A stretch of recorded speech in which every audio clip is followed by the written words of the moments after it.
방송에서 제공하는 투자 정보는 투자 판단에 대한 조언입니다. 방송에서 제공하는 주식의 가치, 가격 상승 및 가격 하락에 대해서는 방송사에서 보장하지 않습니다. 네, 오늘 주요 헤드라인 소식입니다. 오늘 코스피 지수는 사흘 연속 외국인의 팔자세 이어가면서 이틀 연속 하락 마감했습니다. 반면 기관 쪽에서 그 물량을 받아내면서 2430선은 지켜냈습니다. 오늘 최종국 금융위원장이 내년 1월부터 법정 최고금리를 현행 27.9%에서 24%로 내리겠다고 발표하자 예상보다 빨라진 금리 인하 시기를 두고 저축은행과 신용카드사, 대부업체들이 당혹감을 감추지 못하고 있다는 소식입니다. 중국의 사드 보복 여파로 자동차와 화장품 업체들이 2분기에 직격탄을 맞았습니다. 특히 중국 의존도가 높은 우리나라 자동차와 화장품 대표 기업의 2분기 영업이익이 최대 58%까지 떨어졌다는 분석입니다. 은행주들이 2, 4분기 큰 폭의 이익 개선에 성공하면서 시장에서 매수 분위기가 확산되고 있습니다. 따라서 업계에서는 KB금융과 신한지주 등 주요 은행주들이 하반기에도 실적 개선세를 이어갈 것이라는 분석을 내놓고 있습니다. 오늘 코스피 지수는 전일 대비 5.39포인트 하락한 2434.51에 마감했습니다. 코스닥 지수는 전일 대비 3.25포인트 내린 667.22에 장을 마쳤습니다. 유가증권 시장에서는 기관 홀로 4,600억 원 가까운 순매수, 반면 기관과 외국인 동반 순매도 이어갑니다. 코스닥 시장에서는 개인과 외국인 동반 순매수, 기관 홀로 순매도 이어갑니다.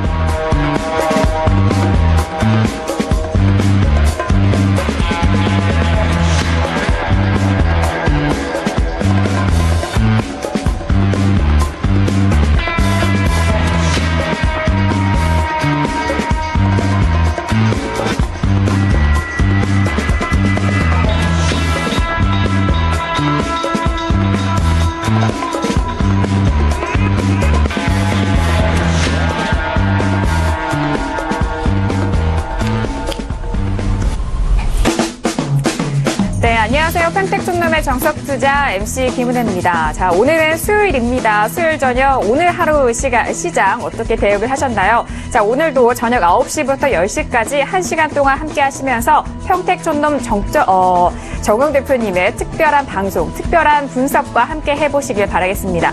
자, 오늘 양시장 모두 조정을 받았는데요. 잠시 후에 대표님의 탁월한 분석 함께 해보시길 바라겠고요. 자, 그리고 저희가 샵 0082번으로 여러분께서 가지고 계신 종목에 대한 상담도 계속해서 받고 있습니다. 샵 0082번으로 궁금하신 점을 구체적으로 적어주신다면요. 대표님이 상세한 상담 도와드리도록 하겠습니다. 자, 그리고 아울러 저희가 방송 중에 제공하는 정보는 전문가의 조언입니다. 투자 시 참고만 하시고요. 시청자 여러분들의 직접적인 판단으로 투자하시길 바라겠습니다. 자, 그리고 이제 7월 말인데요. 8월부터 정웅 대표님이 또 특별한 시간을 준비하셨다고 합니다. 매주 일요일 저녁입니다. 일요일 저녁 9시에서 10시까지 저희 방송 시간과 동일합니다. 자, 일요일 한 주 시작하는 월요일에 앞서서 일요일 무료 방송 있으니까요. 이 점도 샘플러스 들어오셔서 잘 활용을 해보시길 바라겠습니다. 자, 오늘 양시장 모두 조정을 받았는데요. 오늘 시장 함께 분석을 해주실 정웅 대표님을 먼저 화면 통해서 소개합니다.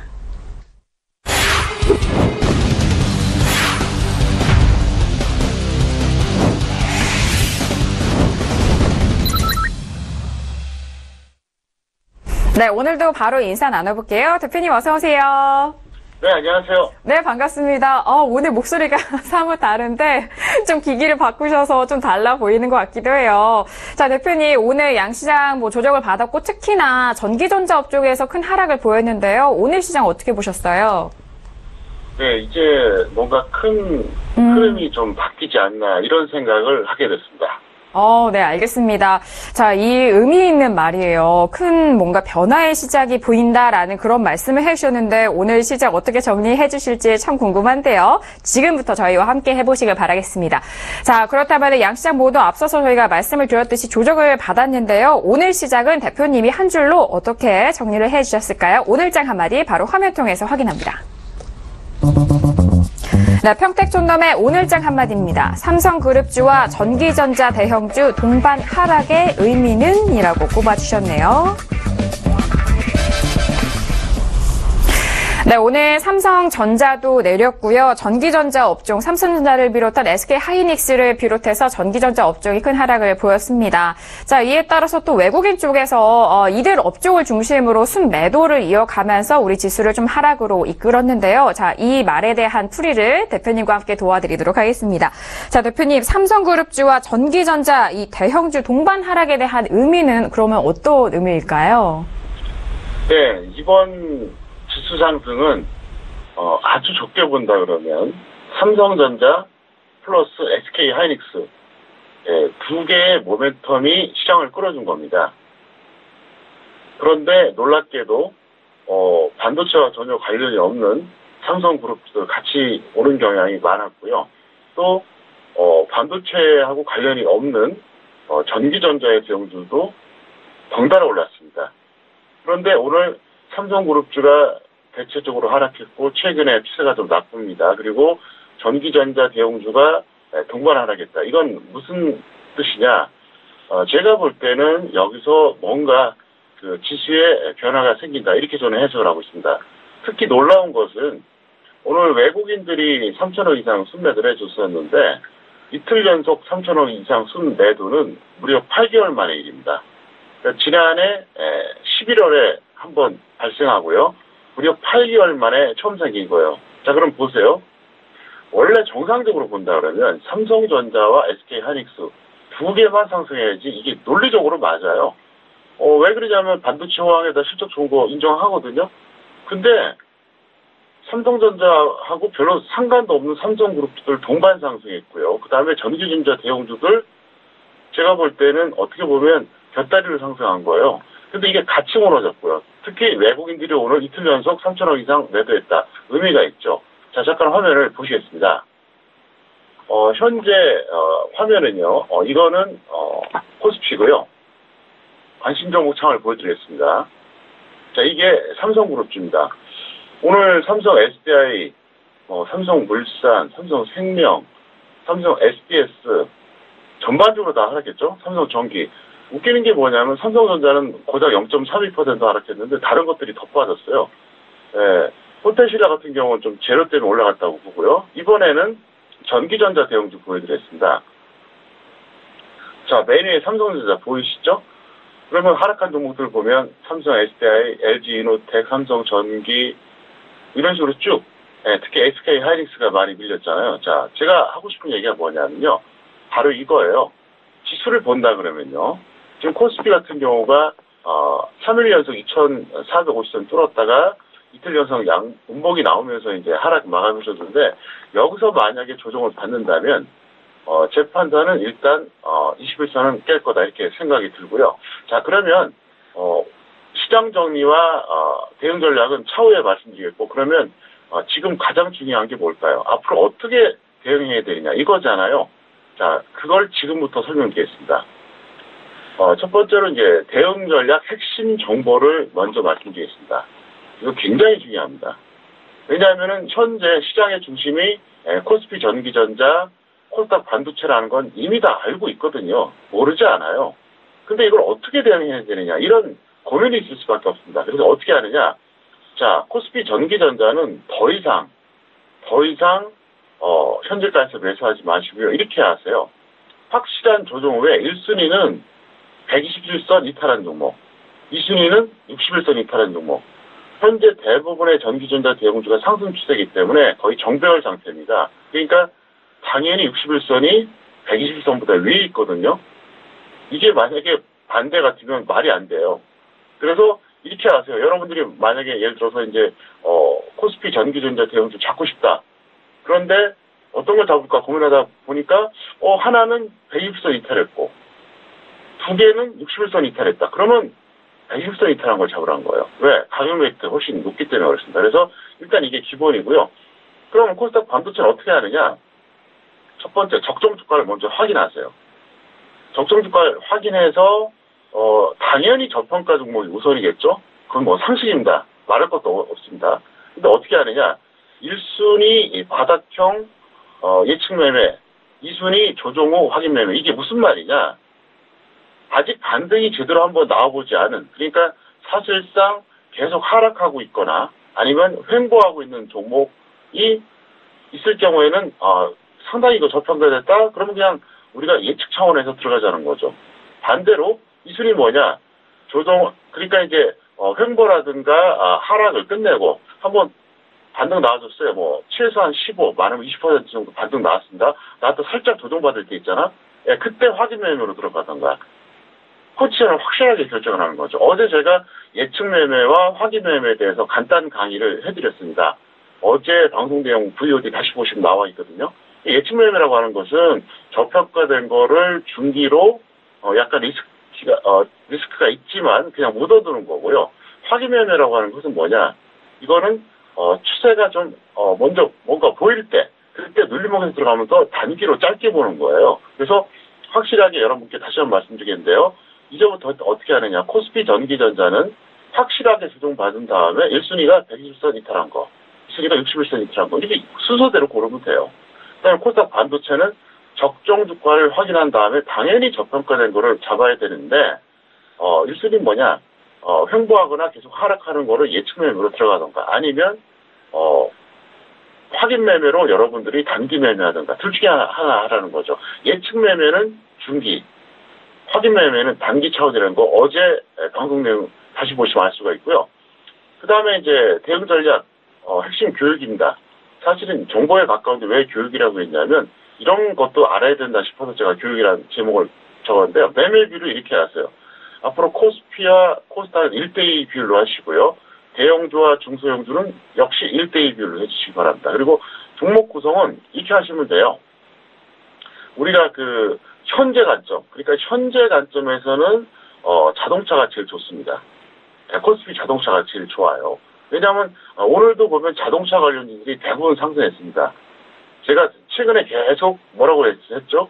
운송장비 자동차를 보라고 했잖아요. 저 조선 보라고 한 적 없습니다. 자동차 보라고 분명히 얘기했거든요. 근데 오늘 현대차, 기아차, 현대모비스, 현대위아 이런 기타 등등 대형 우량주들, 자동차 관련들은 지수가 빠졌는데도 오늘 반등 나왔거든요. 그래서 그걸 보시고요. 향후에는 어떻게 하느냐. 전기, 전자, 그리고 코스닥에서는 항상 반도체와 IT 부품 이쪽으로 보자는 거죠. 그래서 코스피는 어떻게 하느냐. 현재는 자동차, 나중에는 전기전자 보라 이거예요. 지금은 전기전자 잡지 말라는 얘기입니다. 그러니까 당장은 자동차가 좋고 앞으로는 전기전자가 또다시 간다는 거고요. 코스닥은 어떻게 하느냐? 항상 반도체와 IT 부품은 여러분들이 확실하게 무조건 접근해달라 설명드리겠고요. 자, 평택촌놈의 기술특허 적정주가를 제가 현재 무료 공개해드리니까 여러분들이 계속 활용해 보시기 바라겠고요. 어쨌든 특히 바닥형 예측 매매할 때는 적정주가를 꼭 확인하시기를 부탁드리겠습니다. 네, 알겠습니다. 오늘장 한마디를 정리를 해주시면서 어제장에 대한 흐름도 다시 한번 복습을 해드렸거든요. 예측 매매에 대해선 중기 그리고 확인 매매는 단기에 대한 부분 다시 한번 짚어드렸으니까요. 어제장의 방송도 다시 보기 하시면서 복습도 해보시길 바라겠습니다. 자, 이번 오늘 투자 한마디 풀어보면서 오늘 시장을 좀 정리를 해봤고요. 그렇다면 양시장에 대해서 더욱더 상세하게 정리를 해보도록 하겠습니다. 자, 오늘 양시장 모두 하락으로 마감을 했습니다. 앞서서 대표님이 말씀을 해주셨듯이 어제 방송에서 오늘장의 공략 업종과 테마 말씀을 해주실 때 운송장비에 대한 부분을 짚어주셨거든요. 역시나 오늘 정말 말씀을 해주셨던 것처럼 자동차 관련된 종목들은 지수가 내림에도 불구하고 올라가는 흐름 보여졌습니다. 자, 양시장에 대해서 더욱더 상세하게 정리해보도록 하겠습니다. 자, 대표님 양시장에 대해서 더욱더 상세하게 정리해 주실까요? 네, 코스피는 오늘 외국인 순매도가 상당히 좀 많이 나왔고요. 삼성전자 하락세로 오늘도 마이너스권을 기록했습니다. 코스닥 같은 경우는 아직까지는 코스피와 연동되는 흐름으로 이제 하락세가 지속되고 있다 이렇게 설명드릴 수 있겠고요.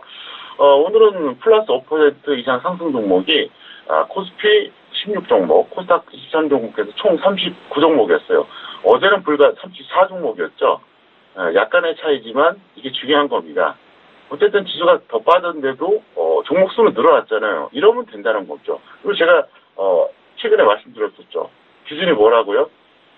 플러스 5% 이상 종목이 100개만 넘으면 아직도 지수 빠져도 아무 상관없다는 겁니다. 솔직히 말해서 개인들 중에서 시가총액 탑10 종목을 많이 들고 있는 사람 별로 없거든요. 그리고 들고 있다 손치더라도 20% 상승하는데 뭐 짧게는 한 달 반, 길게는 2달에서 3달 걸립니다. 솔직히 말해서 그거는 이제는 끝났다고 봐요. 그렇기 때문에 종목 장세가 오기만 하면 되는 거니까 여러분들은 걱정하실 필요가 없다. 이렇게 설명을 드리겠습니다. 알겠습니다. 종목별 장세에 대한 그런 기다림이 가장 중요한 것 같아요. 양시장에 대해서 정리를 해봤고요. 그렇다면 내일 목요일장이죠. 자, 목요일장에 대한 전망은 어떻게 생각하시는지 함께 들어보도록 하겠습니다. 자, 대표님 벌써 내일이 목요일입니다. 내일 시장 흐름은 또 대표님은 어떻게 전망하시나요? 네, 기본적으로 내일은 코스피 같은 경우 혼조세를 예상하는데요. 만약에 추세 같은 경우를 이제 굳이 설명드린다 그러면 만약에 하락한 경우에 21선 이탈은 확실하다고 저는 보고 있습니다. 그리고 61선 이탈은 아직까지는 미치다 이렇게 볼 수 있겠고요. 코스닥은 일정 구간은 예를 들어서 코스피가 내려갈 때 같이 내려갈 겁니다. 근데 어느 순간부터 특정 시점부터는 오히려 탄력적으로 반등할 가능성이 높다 이렇게 설명을 드리겠는데요. 잠깐 화면 보이겠습니다. 보시면 이게 코스피예요. 제가 이제 이 동그라미 쳐놨죠. 이게 검은색 21선이거든요. 여기서 조정받으면 21선은 무조건 깨져야 됩니다. 안 깨지는 조정은 있을 수가 없어요. 근데 이제 과연 61선까지 깨느냐 이게 관건인데요. 여기서 지수가 밀리기 시작한다. 그러면 뭐 이번 주든 다음 주든 21선은 무조건 깨진다. 위쪽에 조그만 동그라미가 이제 21선인데 이건 깨지는데 61선이 굉장히 중요합니다. 61선이 안 깨지면은 어쨌든 다시 나름대로 강하게 반등이 나올 거고요. 깨지면 확실하게 더 밀릴 겁니다. 그래서 61선에 대해서 아직까지는 단정하기 어렵고요. 일단 지수가 밀리면 21선은 깨진다. 이 마인드로 여러분들이 접근하시면 되겠습니다. 네, 알겠습니다. 내일장 전망을 통해서는 코스피 지수에 대해서 21선 이탈 시에 대한 그런 부분 짚어드렸으니까요. 전반적인 흐름 안에서 또 시장을 바라보시길 바라겠습니다. 자, 오늘의 장 정리와 함께 내일장의 전망까지 짚어봤고요. 이어서 오늘의 주요 이슈와 공시 분석 들어가 보도록 하겠습니다. 화면 통해서 오늘의 이슈들 만나보시죠.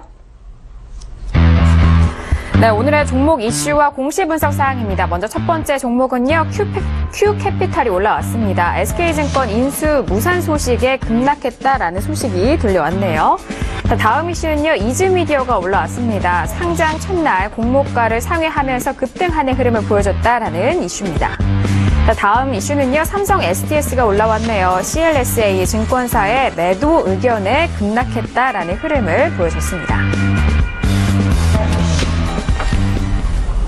네, 오늘 이슈들 첫 번째 종목은요, Q캐피탈이 올라왔습니다. SK증권에 대한 인수 무산 소식에 급락했다라는 그런 소식이 들려왔는데요. 자, 오늘장의 흐름을 보면요, 개파락으로 시작을 해서 하한가를 맞았습니다. 1,095원에 마감이 됐는데 워낙 그 전날에는 빠르게 급등하는 흐름을 보여줬어요. 그 전날에는 22%의 종가로 마감을 했는데 고가는 27%, 거의 상한가에 가까운 흐름을 보여줬는데 하루 만에 이렇게 빠지네요.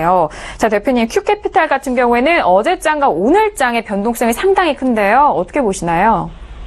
네, 이 종목 같은 경우에는 사실 변수에 의해서 움직였다고 봐야죠. 그러니까 호재나 악재를 오히려 흔히 변수라 그러거든요. 근데 어제까지는 기대감이 좋았다가 오늘 악재가 나오니까 이제 긍정을 해주는데 한마디로 이제 그 천당과 지옥을 오가는 이런 상태다 볼 수 있겠고요. 보유자는 뭐 매도해 주시기 바라겠고요. 미보유자는 관망해 주시는 게 좋습니다. 그리고 모멘텀이 상실했기 때문에 당분간 좀 어렵지 않나 이렇게 보고 있습니다. 차트 잠깐 보시겠습니다.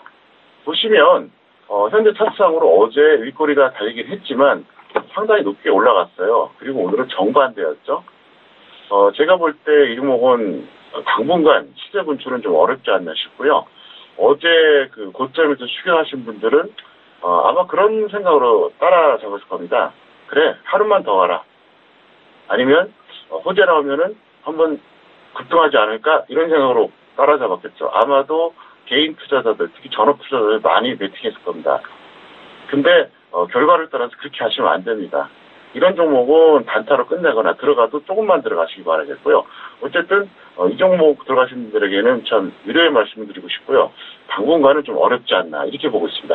네, 알겠습니다. SK증권에 대한 인수는 우선 협상 대상에 선정된 케이프투자증권의 케이프는 상한가를 기록을 했지만 반면 큐캐피탈 같은 경우에는 악재로 이런 소식이 들려왔는데 자, 보유자에 대해서는 매도 의견이고요. 미보유자는 관망. 한동안은 모멘텀이 상실된 이런 흐름에서 관망을 계속해서 이어가셨으면 좋겠다라는 그런 말씀 해주셨습니다. 자, 이어서 다음 종목도 알아보도록 하겠습니다. 이즈미디어가 올라왔어요. 상장 첫날 공모가를 상회하면서 급등했다라는 그런 의견이 왔는데 오늘 9,360원 보합권에 마무리가 됐습니다. 자, 대표님 이즈미디어 오늘 상장 첫날이었는데 최근에 뭐 상장한 그런 종목들에 대해서는 성적이 별로 안 좋았거든요. 이 종목에 대해서는 어떻게 보시나요? 이 종목 같은 경우에는 적정 주가하고 공모가하고 그렇게 심하게 차이가 없었어요. 네. 사실 요즘 제가 그 신규주 같은 경우 매일 체크를 하는데 보통 적정 주가 대비 뭐 작게는 2배, 많게는 4배 정도로 공모가가 책정되는 경우가 상당히 많은데 이건 뭐 거의 같더라고요. 그래서 오늘 관심 있게 봤는데 밀리지 않아서 못 잡았습니다. 그래서 이 종목은 혹시 보유하신 분들은 1,500원이나 8,500원에서 매도해 주시기 바라겠고요. 미보자는 관망이 좋습니다. 그리고 제가 참고로 말씀드릴게요. 평택촌놈 기술특허 적정 주가는 서울경제TV 홈페이지에서 제가 현재 게재하고 있잖아요. 무료로. 근데 보통 1개월 단위로 전체 종목이 다 이게 업데이트가 됩니다. 그리고 신규주는 당일날 바로 나옵니다. 당일날. 그러니까 상장되는 그날 나오니까 여러분들이 그거만 보셔도 상당히 도움이 됩니다. 왜냐하면은 제가 계산한 적정 주가하고 공모가하고 한번 비교해 보시라고요. 그래서 공모가가 적정 주가보다 이미 3배다. 그러면 진짜 초단타나 이런 거 정도 하시고요. 중기는 아니죠. 근데 가끔 보면 공모가하고 제가 계산한 적정 주가하고 거의 비슷한 경우가 있어요. 어떨 때 더 낮은 경우도 있다니까요. 그러면 그 종목은 눈여겨볼 수가 있죠. 그래서 여러분들이 꼭 참고하시기를 바라겠습니다. 네, 알겠습니다. 최근에 뭐 처음 상장한 이런 새내기주들에 관심을 가지신 분들도 있으시잖아요. 자, 이즈미디어 같은 경우에는요, 공모가가 7,500원이었습니다. 오늘 마감된 9,360원은 24.8% 높은 수준이다라는 그런 통계가 나왔고요. 자, 이즈미디어 같은 경우에는 카메라 모듈을 검사, 생산하는 장비를 만드는 업체입니다. 첫 상장인 만큼 이 종목에 대해서 적정주가 활용을 하시면서 관심 있으신 분들은 앞으로의 흐름 잘 지켜보시길 바랄게요. 자, 이어서 다음 이슈도 확인을 해보도록 하죠. 삼성 SDS가 올라왔습니다. 증권사에 대해서 매도 의견에 급락을 했다라는 그런 의견을 왔는데 삼성 SDS 볼게요. 자, 오늘 9% 가까이 많이 밀렸네요. 장대 음봉을 그리면서 오늘은 17만 3천 원에 마감이 됐습니다. 7월 중순만 해도 최고가가 19만 2천 원이었거든요. 대표님, 삼성 SDS는 오늘 크게 하락했네요. 어떻게 보세요? 네, 이 종목은 보유자는 매도 관점이고요. 미보유자는 적어도 120선 아래까지 기다려달라 설명드렸습니다. 그리고 어차피 고평가되는 종목이에요. 제가 계산한 적정 주가로는 14만 7천 원대인데 19만 원대면 별로 아쉬울 게 없거든요. 근데 이제 증권사에서 매도 의견 내도 급락했다는데 제가 볼 때는 CLSA라는 증권사가 과연 이걸 갖고 있을까요? 없으니까 그렇게 얘기하겠죠. 그리고 제가 한 말씀 드리겠습니다. 시장에 그 3대 수급 주체가 있죠. 개인, 외국인, 기관. 서로 동질까요? 적일까요? 적이죠. 무슨 얘기냐? 증권사는 기관입니다. 기관에서 친절하게 개인들한테 수익 내주고 리스크 관리해 줄 거를 100% 공개할 거라고 생각하십니까? 그러니까 저 의견 같은 경우는 너무 믿지 말라는 겁니다. 의존할 필요가 없어요. 그리고 제가 또 하나 팁을 드릴게요. 여러분들 중에서 보면 둘 중에 하나인 경우가 많아요. 펀드 가입한 간접 투자자가 있고요. 내가 판단해서 매매하는 직접 투자자가 있어요. 근데 가끔 보면은 일부의 돈은 펀드에 가입해 있고 일부의 돈은 본인이 매매해요. 근데 그게 얼마나 웃긴 줄 아세요? 우연찮게도 똑같은 종목을 나는 그걸 살라 그러고 내가 가입한 펀드는 던질라 그러고 얼마나 웃깁니까? 그러니까 제가 그 말씀 드릴게요. 아예 100% 간접 투자하던가 100% 직접 매매하세요. 안 그러면 정말 이거는 논리적으로 말도 안 되는 상황이 옵니다. 그리고 증권사에서 리포트 나른 거 그냥 여러분들 그냥 적당히 참고만 하세요. 왜? 어차피 동지가 아니라 적이라는 거 그걸 명심하시길 바라겠습니다. 네, 알겠습니다. 삼성 SDS에 대한 의견에 대해서는요. 보유자 매도 의견이고요. 미보유자는 121선 이하에서 접근 전략 정리 도와드렸습니다. 자, 이렇게 오늘의 주요 이슈와 공시 분석 알아봤고요. 이어서 오늘의 종목들도 빠르게 본격적으로 만나보도록 하겠습니다. 먼저 오늘의 우량주 화면 통해서 확인할게요. 네, 평택촌놈의 오늘의 우량주입니다. 첫 번째 종목은 호텔신라가 올라왔습니다. 두 번째 종목은요. 영진약품이네요. 네, 오늘 첫 번째 우량주는요, 호텔신라가 올라왔습니다. 호텔신라 오늘 코스피 지수는 하락했음에도 불구하고 오늘 좋은 흐름을 보여줬어요. 갭상승으로 시작을 했고요. 또 8% 가까운 상승세를 보여줬습니다. 65,300원에 마감이 됐는데요. 자, 대표님 호텔신라 같은 경우에는 오늘 코스피 시장 부진했음에도 불구하고 오늘 이렇게 좋게 올랐어요. 어떤 이유 때문에 올라갔을까요? 네, 결국 실적 호전 덕분에 올라간 건데요. 호텔신라는 최고점 찍었을 때도 상당히 고평가되어 있었고요. 지금도 고평가입니다. 그래서 27,900원 정도 나오는데 이렇게 하세요. 보유자는 매도 후에 재매수하시고요. 미보유자는 당분간은 좀 절대 관망해달라 이렇게 설명을 드리겠습니다. 네, 알겠습니다. 호텔신라 실적에 대해서는 호실적을 기록을 했는데 하반기에는 더욱더 기대가 된다라는 그런 평가가 이어지고 있습니다. 자, 호텔신라에 대해서는요. 보유자에 대해서는 매도 후 재매수에 대한 관점 그리고 미보유자는 절대 관망에 대한 포지션 정리 도와드렸습니다. 자, 이어서 다음 종목도 확인할게요. 영진약품이 올라왔죠. 영진약품 같은 경우에는 저희 시간을 통해서도 몇 번 언급을 드렸던 그런 종목이기도 합니다. 영진약품 오늘 8% 넘게 빠졌고요. 오늘은 1,350원에 마감이 됐습니다. 자, 6월 중순만 해도 13,700원이었던 주가였는데요. 대표님, 영진약품은 계속해서 내려가는 흐름이네요. 오늘은 61선까지 깼습니다. 대표님 어떻게 보세요? 네, 적정 주가가 1개월마다 업데이트 된다 그랬었잖아요. 불과 한 달 전에는 이게 적정 주가가 1,000원이었거든요. 근데 지금 1,100원 살짝 올랐습니다. 근데 이 종목은 어쨌든 보유자는 매도 후에 관망하시기 바라겠고요. 미보유자는 당분간 관망을 지속해달라. 왜?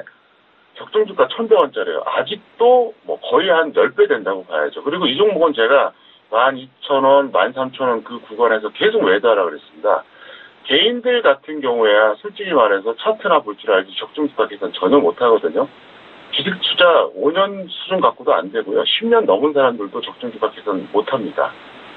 솔직히 말씀드려서. 근데 증권사의 직원들도 다 하는 게 아니에요. 일부만 어느 정도 수준이 되는 사람들만 하는데요. 어차피 적정 주가가 절대적으로 고평가됐다고 하는 것은 개인들은 잘 모르겠지만 어느 정도 수준이 되는 기관, 외국인들은 알 수가 있어요. 왜? 제가 계산한 적정 주가가 딱 정답이다 이렇게 말할 수는 없지만 비슷하게 생각을 할 겁니다, 아마. 그렇게 봤을 때 상당히 고평가된 종목이에요. 그래서 이거는 당분간은 관망하는 게 좋지 않을까 생각이 되고요. 잠깐 화면을 보시겠습니다. 보시면 이 종목에 대해서는 낮게는 12,000원, 높게는 13,000원에서 계속 매도 사인했어요. 왜? 이유는 딱 하나예요. 너무 고평가돼 있다는 거죠. 그래서 이 종목 같은 경우에는 여기서 만약에 추가로 하락을 한다. 직전 저점을 깬다 그러면 아마 계속 내려갈 겁니다. 그렇기 때문에 결과를 떠나서 이렇게 고평가된 종목을 무작정 홀딩한다. 이거는 아니라고 생각합니다. 그래서 일단 이 종목은 좀 여러분들이 주의할 것을 부탁드리겠습니다. 네, 알겠습니다. 영진약품 같은 경우에는요. 워낙 고평가되어 있는 그런 종목입니다. 적중주가에 대비해서도 10배가 넘는 그런 고평가되어 있는 종목인데 보유자에 대해서는 매도 후 관망에 대한 포지션 그리고 미보유자 또한 당분간 관망을 지속하자라는 의견 정리 도와드렸습니다. 자, 이렇게 오늘의 우량주였습니다. 호텔신라와 영진약품 분석을 해봤고요. 이어서 오늘의 개별주와 테마주도 바로 화면 통해서 확인할게요. 네, 평택촌놈의 오늘의 개별주와 테마주입니다. 먼저 첫 번째 종목은 파루가 올라왔어요. 두 번째 종목도 확인합니다. 한국홀마홀딩스가 올라왔습니다.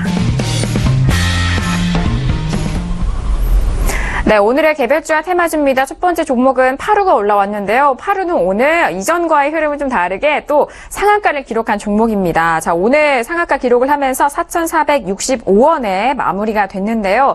자, 거래량도 터졌고요. 이전에 신재생에너지 사업 관련돼서도 많이들 좀 말씀을 드렸던 종목이기도 한데요. 자, 대표님 파루는 오늘 상한가 기록을 하면서 그전과의 가격 흐름을 훨씬 뛰어넘었네요. 어떻게 보세요? 네, 오늘 호재 덕분에 상한가를 기록했는데요. 일단 보유자는 매도 후에 다시 GMS를 노려보시기 바랍니다. 왜 그러냐면 내일 추가 상승하면 거대한 매물대에 딱 직면해버립니다. 그리고 한동안 이 종목이 계속 내려왔던 종목이기 때문에 기술적으로는 좀 제한적이지 않나 싶어요. 그래서 일단 그렇게 하시고요. 미보유자는 관찰 후 매수를 고민하자. 무슨 얘기냐? 이 종목 같은 경우 정확하게 뭐 며칠선 이하 이 얘기를 안 했죠. 왜 그러냐? 좀 더 지켜봐야 되기 때문에 그렇습니다. 그래서 일단 파루는 매도 관점으로 접근하시길 바라겠습니다. 네, 알겠습니다. 파루 같은 경우에는 전기차에 적용 가능한 필름 히터 개발을 공급한다라는 그런 소식을 들려왔습니다. 이런 호재도 함께 말씀을 드렸는데요. 자, 파루에 대해서는 보유자 매도 후 재매수 의견, 그리고 미보유자는 관찰 후에 다시 한번 매수에 대한 고민을 해보자라는 의견 정리 도와드렸습니다. 자, 이어서 다음 개별주와 테무주도 알아보도록 하겠습니다. 한국콜마 홀딩스가 올라왔는데 오늘 5% 가까이 올랐거든요. 32,200원에 마무리가 됐습니다. 5월 중순만 해도 39,800원이었던 주가가 최근에 3만 원 이하까지 좀 떨어졌어요. 다시 3만 원대를 회복을 하는 움직임인데요. 자, 대표님, 화장품주들 같은 경우에는 그동안 좀 약세를 면치 못했잖아요. 한국콜마 홀딩스는 뭐 또 지주 회사기도 한데 어떻게 접근하면 좋을까요? 이 종목은 던질 필요가 없어요. 네네. 홀딩 하시고요. 미보유자는 화장품 관련주 다른 종목 중에서 매수하시면 되겠고요. 오늘 그 전략을 제가 전달하면서 후반부에 구체적으로 포트폴리오를 다시 전달하겠습니다. 네, 알겠습니다. 한국콜마 홀딩스 같은 경우에는요, 홀딩 의견을 주셨습니다.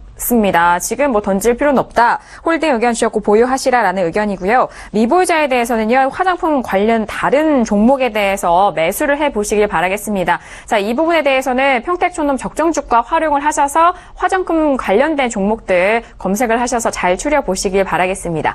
자, 이렇게 저희가 오늘의 개별주와 테마주까지 종목에 대한 설명을 드리고 있는데요. 저희가 방송 중에 제공하는 이런 정보에 대해서는 투자 판단에 대한 조언입니다. 상품의 가치와 수익률을 보장하지 않는다는 점 다시 한번 고지 도와드리도록 하겠습니다. 자, 이렇게 오늘의 우량주와 개별주, 테마주까지 짚어봤고요. 이어서 만나볼 시간은 대표님이 직접 추천해주신 종목에 대해서 사례 분석을 해보는 코너입니다. 자, 오늘은 어떤 종목을 꼽아주셨을까요? 오늘 종목은 루멘스를 알려주신다고 합니다. 루멘스 같은 경우에는 추천 시기가 7월 중순이요. 이번 달이었는데 최근에 추천해주신 종목인 만큼 많은 분들이 관심 있어 하실 것 같습니다. 자, 대표님, 루멘스는 또 반도체 관련된 종목이어서 많은 분들이 또 궁금해하실 것 같은데요. 어떤 사례 분석 이어가주실까요? 네, 이 종목은 제가 7월 중순에 추천했습니다. 그러니까 정확하게 말하면 네. 지난주에 추천했고요. 전업 단기 차원에 추천했습니다. 그리고 이 종목은 현재 저의 적정 주가로는 12,600원짜리입니다. 그러니까 현재 가격대가 얼마예요? 4,000원 살짝 넘었으니까 어떻습니까? 아직도 상당히 저평가되어 있죠. 그래서 이 종목 같은 경우에는 어쨌든 제가 추천 가격 자체가 3,700원이었어요. 그러니까 그것까지 이제 고려했었는데요. 일단 지금 평가의 10% 돌파 후에 혼조세를 나타내고 있는데 단기적으로는 20% 목표로 본다 이렇게 설명드리겠고요. 추천 이유를 구체적으로 말씀드릴게요. 첫 번째, 코스닥 반도체이기 때문에 그래요. 두 번째, 비교적 저평가되어 있습니다. 사실 지금 현재 가격이 대략 적정주가 대비 한 3분의 1 정도 되는데요. 놀랍게도 지금 반도체 관련주는 4분의 1, 5분의 1짜리도 수두룩합니다. 그렇기 때문에 이거는 제가 비교적 저평가다 이렇게 설명드리는 거고요. 평택촌놈의 차트 이론을 그대로 적용을 했습니다. 잠깐 화면을 보시겠습니다. 이 종목에 대해서 정확하게 매수한 날짜는 바로 이날이었습니다. 그러니까 아주 절묘하게 잡혔어요. 운이 아주 좋았죠. 근데 제가 항상 그런 말씀드리지 않았습니까? 여러분들에게. 뭐라고 말씀드렸었죠? 상승 추세일 때는 21선 이탈했을 때 매수하자. 자, 그러면 다시 한번 이걸 반복해 드릴게요. 자, 61선이 120선 돌파한다. 이때부터 상승 추세죠. 이때 크로스가 됐잖아요. 그러니까 파란색 61선이 빨간색 120선 돌파했습니다. 상승 추세였죠. 그 다음에 21선 아래. 그러니까 검은색 라인이 21선인데 그 아래 구간이거든요. 그래서 상승 추세 된 이후로 딱 이틀 뒤에 매수한 거예요. 그 정확하게 차트상으로도 맞았죠. 그러니까 세 가지가 다 걸린 거예요. 첫 번째 반도체, 두 번째 저평가, 세 번째 차트 이론. 그래서 추천했는데 운이 좋았습니다. 그래서 이 종목 같은 경우는 일단 3,700원에 추천했기 때문에 만약에 그 가격까지 내려온다 그러면 여러분들이 한번 매수해 보시고요. 아니면 그냥 참고 종목으로만 활용하시기를 바라겠습니다. 네, 알겠습니다. 최근에 지난주에 추천을 해주셨던 종목이에요. 루멘스. 오늘장의 흐름은 4,080원에 마감이 됐는데 추천해주셨던 가격대는 3,700원입니다. 다시 한번 이 가격대가 온다면 그때 잡아보시길 바라겠고요. 이미 잡으신 분들이라면 단기로는 목표가 20%에 대해서 짚어드렸고 또 앞서서 분석을 해드렸던 이런 평택촌놈 적정주가 그리고 대표님의 탁월한 그런 차트 분석을 통해서 말씀을 드린 종목이니까요. 앞으로도 적정주가와 함께 활용을 하시면서 종목 대응해 보시길 바라겠습니다. 자, 이렇게 오늘 추천 종목 사례 분석까지 만나봤고요. 이어서 내일의 전략도 정리를 해보도록 하겠습니다. 먼저 내일의 공략 업종과 테마 화면 통해서 만나보시죠. 네, 평택촌놈의 내일장 공략 업종과 테마입니다. 먼저 업종 확인할게요. 코스닥 시장에서는 반도체 그리고 저평가와 바닥형 된 예측 매매를 해보자. 단기겠죠. 중도겠죠. 자, 그리고 테마에 대해서는요. 화장품 관련주 그리고 이에 관련돼서는 단기 매매가 충분하다라고 정리를 해주셨습니다. 네, 내일장 공략 업종과 테마 확인을 해보도록 하겠습니다. 코스닥 시장에서는 다시 반도체가 돌아왔는데 저평가되고 그리고 바닥형에 있는 이런 예측 매매를 해보자. 앞서서 다시 한번 복습을 해드렸던 예측 매매는 중기 관점이라고 말씀을 다시 드렸죠. 그리고 화장품이 돌아왔습니다. 바로 여쭤보도록 할게요. 자, 대표님 업종과 테마에 대해서 오늘도 상세하게 이렇게 나눠주셨는데요. 내일장 공략 업종 테마 설명 부탁드릴게요. 네, 상당히 중요합니다. 제가 어제는 분명히 그랬죠. 운송장비에서 자동차 공략하라고 그랬잖아요. 그거는 이제 좀 단기적인 차원이고요. 업종은 이렇게 하세요. 코스닥에서 반도체 관련주, 그러니까 반도체 업종을 말하는 겁니다. 저평가됐고 바닥형인 것을 예측 매매, 그러니까 중기 트렌드로 들어가자 이겁니다. 뭐 한 번에 들어가도 되고 두 번 들어가도 되니까 상관없고요. 일단 그게 포인트고요. 테마는 뭐냐? 바로 화장품 관련주입니다. 그래서 단기 매매는 충분하다는 판단이고요. 저도 실전에서 오늘 화장품주와 관련해서 매수사인을 냈어요. 한국콜마을도 그건 아니고요. 다른 걸 냈습니다. 어쨌든 여러분들이 내일은 화장품 관련주 보시면 적어도 단기에 뭐 작게는 5%에서 많게는 뭐 한 10% 이상 가능하다 이렇게 보고 있겠고요. 그리고 이제 팁 하나 또 드릴게요. 제가 최근에 적정주가를 계속 말씀드리죠. 공개하죠. 근데 가끔 그렇게 말하는 사람들도 있어요. 적정주가가 무슨 의미가 있냐. 현재 지키는 게 적정주가다. 그렇게 말하는 사람들도 있거든요. 제가 볼 때는 굉장히 무식한 소리예요. 왜 그런지 설명드려볼까요? 지수가 급등락일 때요. 1년 만에 가격이 5분의 1까지 떨어질 때가 있고요. 다시 1년 만에 5배가 칠 수가 있어요. 그러면 기업의 가치라고 말하는 적정주가가 1년 만에 5분의 1 토막나고 1년 만에 5배. 이거 말이 안 되거든요. 무슨 얘기냐. 이론적인 가치 판단은 분명히 해야 된다는 얘기예요. 그래서 어떤 기준을 가지고 이건 고평가다 저평가다 알면서 해야죠. 현물과 파생의 결정적인 차이가 뭔지 아십니까? 현물은 우리가 흔히 주식을 뭐라고 합니까? 투자한다 그러죠. 투자. 예. 던질 투자예요. 자본을 우리가 던지는 거 배팅하는 거죠. 당연히 기업의 가치를 판단해야 될 거 아닙니까? 파생은 뭐라고 하는지 아세요? 매매라고 합니다. 매매. 무슨 얘기냐? 파생은 가치가 없어요. 선물이나 옵션이 가치가 무슨 의미가 있을까? 숫자 노름인데요. 지수 노름이잖아요. 그러니까 현물과 파생은 분명히 다른 영역이에요. 근데 현물 같은 경우에는 우리가 투자한다 그러거든요. 던진다, 배팅한다, 묻어둔다 그런 뜻이거든요. 근데 뭘 갖고 판단합니까? 첫 번째 시황, 두 번째 업종의 어떤 그 트렌드, 세 번째 뭐냐? 그 업종 내에 포함되어 있는 종목에 대한 가치가 기준이 된다는 거죠. 그래서 맨날 뭐 가치 투자의 대명사, 뭐 가치 투자를 하자 뭐 이런 슬로건이 많이 있잖아요. 근데 가치 투자를 하자고 주장하는 사람들이 더 웃긴 게 뭐냐? 적정주가를 몰라요. 네, 그렇기 때문에 어쨌든 적정주가는 상당히 의미가 있다 이렇게 설명드리겠고요. 또 하나 차트에 대한 그 팁도 하나 드리겠습니다. 가끔 카페라든가 뭐 유튜브 기타 등등 이런 데 보면 허황된 그 제목의 그 내부들이 많아요. 예를 들어서 반드시 수익 나는 차트 발굴 방법. 절대로 손해 안 보는 차트 발굴 방법. 절대 없어요, 세상에. 있을 수가 없습니다. 그거 알면 재벌되거든요. 그리고 저 같은 경우 만약 그런 거 알면 저 공개 안 합니다. 제가 왜 바보입니까? 그거를 무료로 공개하기. 유료도 공개 안 합니다. 절대로 여러분들은 그런 거 참고하지 마시라는 겁니다. 왜? 그걸 맹신하다 보면 사람의 그 생각이 한쪽으로 쏠려요. 가장 나쁜 게 뭐냐? 균형 감각이 없는 분석 방식입니다. 그래서 제가 종목 상담하기 전에 왜 이런 얘기를 자꾸 해드리냐? 균형 감각이 없는 분들이 너무 많아서 그렇기 때문에 그런 겁니다. 그래서 어쨌든 제가 좀 전에 말씀드렸던 적정주가에 대한 그러니까 가치 판단에 대한 개념 그리고 차트에 대한 이런 걸 충분히 참고하셔서 여러분들이 잘 활용하시길 바라겠습니다. 네, 알겠습니다. 어제짝에도 공약업 쪽에 대한 부분 운송정비 잘 짚어드렸고 또 오늘의 같은 경우에는 화장품 관련 종목에 대해서 앞서서도 함께 정리해드렸으니까요. 내일장 잘 대응해보시기 바라겠습니다. 자, 이어서 선물 옵션 전략도 빠르게 화면 통해서 확인할게요. 네, 선물 옵션 투자 전략입니다. 추세는 계속해서 관망이고요. 단타 전략은요. 선물은 플러스권에서 1, 2차 매도 후 손절 1.50포인트 그리고 옵션에 대해서는 풋 옵션 연동 대응해보자라고 정리해 주셨습니다. 네, 대표님과 함께 바로 선물 옵션 전략도 들어보도록 하겠습니다. 대표님, 선물 옵션은 내일 어떻게 대응할까요? 네, 최근에 매도 포지션 들어갔던 거하고 풀매수했던 건 제가 오늘 장 초반에 정리했어요. 그리고 오후에는 오히려 반대로 선물 매수와 콜 매수 들어갔다가 또 청산하고 끝냈습니다. 그래서 현재 무포지션 상태인데요. 내일은 이렇게 하세요. 선물이 플러스권이 된다. 그러면 1, 2차 매도를 하시기 바랍니다. 그리고 1차와 2차 매도 사이의 간격은 최소한 1.00포인트는 돼야죠.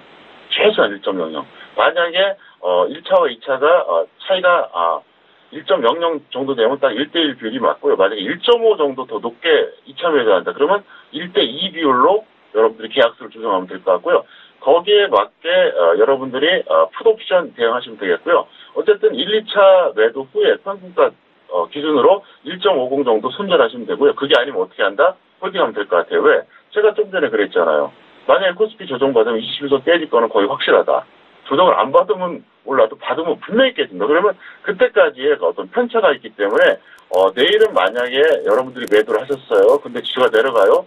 그러면 이거는 1, 2포인트 먹고 던지기 너무 아까우니까 조금 홀딩하시기를 바라겠습니다. 네, 알겠습니다. 선물 옵션 전략도 저희가 정리 도와드렸으니까요. 내일장 대응 잘해보시길 바랄게요.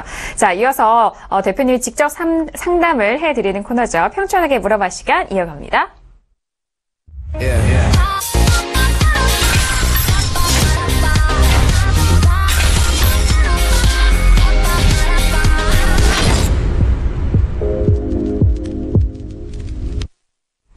네, 이번 시간 평촌에게 물어봐 시간입니다. 샵 0082번으로 여러분께서 보내주신 문자에 대한 내용 대표님이 직접 상담을 해드리는 코너입니다. 자, 오늘도 많은 문자 보내주셨는데요. 첫 번째 문자부터 확인을 해보도록 할게요.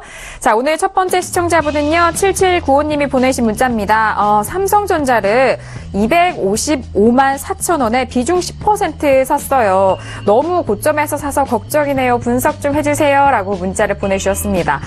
삼성전자를 매수를 하셨기 때문에 오늘 좀 다양한 내용이 나올 수도 있을 것 같아요. 오늘 249만 2천 원에 마감을 한 삼성전자입니다.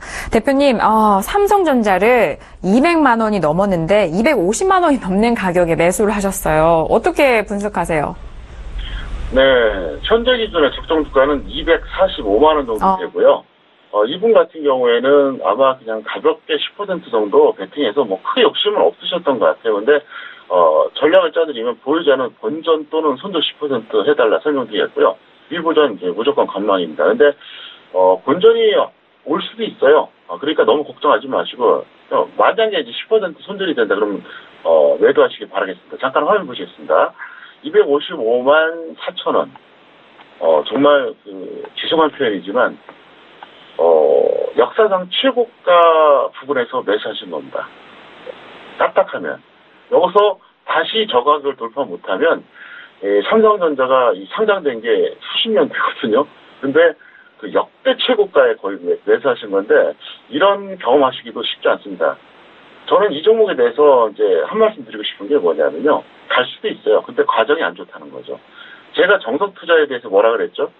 항상 위험 관리와 수익 추구를 동시에 고려하면서 과정이 합리적인 매매를 한다. 이게 바로 정석 투자거든요. 과정상 안 좋다는 거예요. 더 갈 수 있다는 겁니다. 결과는 그렇게 나올 수도 있어요. 근데 저는 왜 과정이 안 좋다 그러냐. 첫 번째, 이거를 정배열 상태에서 5일선 그것도 꼭지에서 굳이 잡아야겠냐는 거죠. 잡더라도 21선 이탈했을 때 잡으라는 거예요. 이 종목을 잡더라도. 삼성전자를 잡아도 21선 이하에서 잡는 게 일단 이게 정석입니다. 두 번째, 이거 10% 들어갈 돈으로 다른 우량주 들어가면요. 수익이 2배로 나옵니다. 이게 만약 10% 갔다. 그럼 아마 웬만한 우량 20% 나올걸요? 효율성이 떨어진다는 얘기죠. 왜 이걸 잡으셨냐고요. 그래서 저는 일단 삼성전자를 잡더라도 제가 하고 싶은 얘기가 뭐냐. 21선 아래, 이 검은색 20% 아래에서 잡는 게 이게 일단 첫 번째예요. 두 번째가 뭐냐. 같은 금액 갖고 다른 우량주 잡으면 탄력이 더 좋습니다. 적중했을 때. 효율성이 떨어지잖아요. 자, 그러면 일단 이분 같은 경우는 매수 가격이 비합리적이고요. 두 번째, 투자 효율성도 문제가 있고요. 그걸 지적하고 싶어요.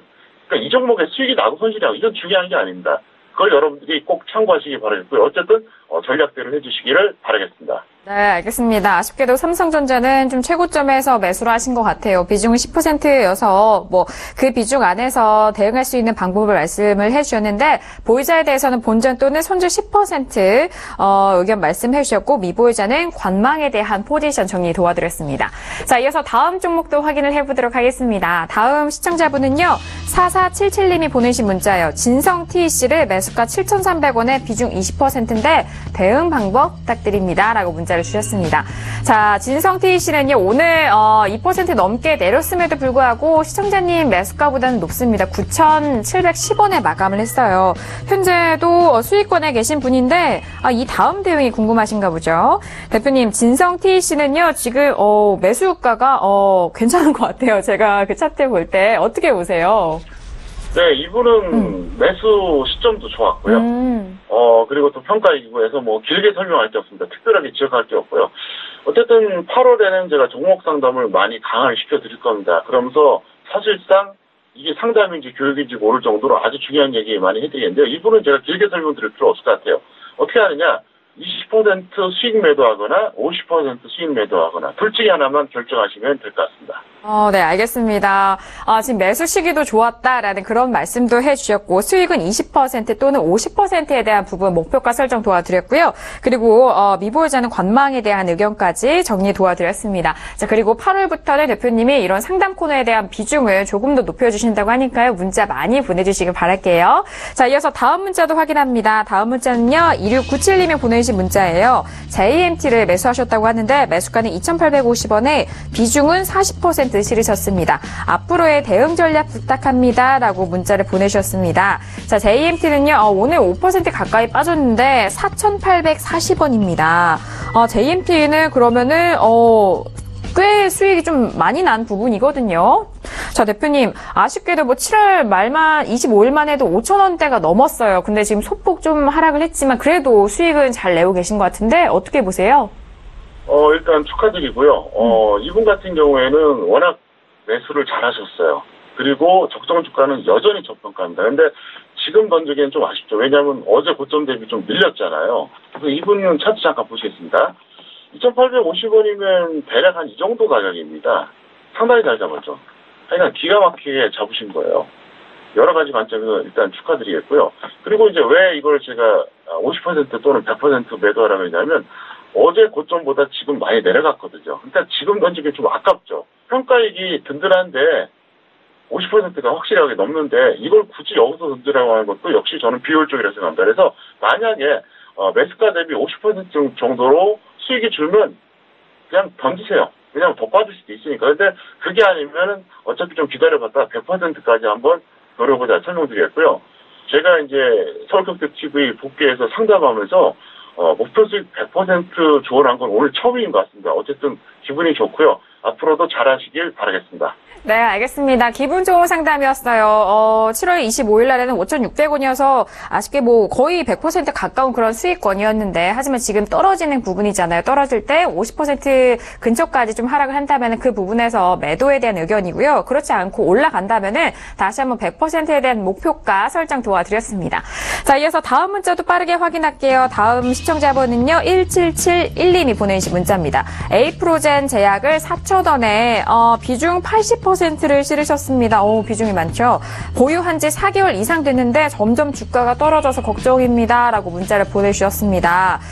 자, 지금 에이프로젠 제약 같은 경우에는 매수가 비교해서 소폭 손실 구간에 있으세요. 바로 여쭤볼게요. 자, 대표님, 에이프로젠 제약 같은 경우에는 3,000원대인 주가입니다. 최근에. 근데 비중도 80%인데요. 대표님은 어떻게 보세요? 이 종목은 적정 주가가 1,600원짜리예요. 네네. 이걸 알았다면은 과연 4,000원에 80% 베팅 했을까요? 안 했겠죠. 근데 4개월 전에 매수했다 그랬잖아요. 근데 제가 적정 주가를 공개한 건 6월이었습니다. 그래서 이 적정 주가를 늦게 공개한 제가 죄인입니다. 예, 죄송합니다. 제가 만약에 빨리 공개했으면 이분이 이걸 들어가도 80% 베팅은 안 했을 겁니다. 왜? 1,600원짜리인데 벌써 몇 배입니까? 거의 2.5배 다 되는 거를 80% 베팅 안 하잖아요. 그래서 이분은 어떻게 하시느냐? 간단합니다. 마이너스 10%가 되면 절반, 40%는 손절하시고요. 그게 아니면 그냥 통째로 다 홀딩하시기 바랍니다. 왜? 버티면은 올 수도 있거든요. 그래서 그렇게 해주시기 바라겠고요. 미보이자는 어떻게 하느냐? 굳이 이거 잡을 필요 없고요. 다른 종목에서 찾아보시기를 바라겠습니다. 네, 알겠습니다. 에이프로젠 제약 같은 경우는 비중이 80%잖아요. 손절에 대해서는요, 반절, 보이자 10%가 내려갔을 때 40%의 비중을 덜어내시고요. 그렇지 않고 올라간다면은 전부 80% 비중을 홀딩하면서 끌고 가보시라라는 전략이었습니다.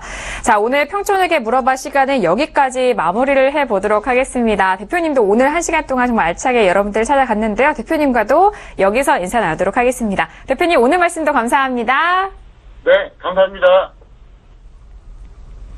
네, 주중에는 정말 저녁 9시에서 10시까지 1시간 동안 여러분들의 종목 고민과 주식시장에 대해서 탄탄한 대응 전략을 말씀을 드리고 있습니다. 다음 달이죠. 8월부터는 매주 일요일 저녁 9시에 대표님이 여러분들을 위해서 무료 방송으로 찾아간다고 합니다. 샘플러스 들어오셔서 일요일날 저녁 9시부터 1시간 동안 참여해보시길 바라겠고요. 자, 그리고 저희가 방송 중에 주식시장에 대해서 도움이 되는 그런 정보를 제공하고 있습니다. 이 정보에 대해서는 투자 판단에 대한 조언입니다. 상품의 가치와 수익률 보장하지 않는다는 점 다시 한번 고지 도와드릴게요.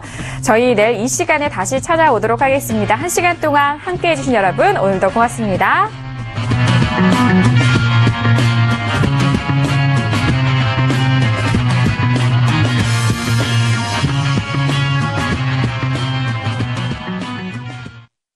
본 방송에서 제공하는 투자 정보는 투자 판단에 대한 조언입니다. 방송에서 제공하는 주식의 가치, 가격 상승 및 가격 하락에 대해서는 방송사에서 보장하지 않습니다.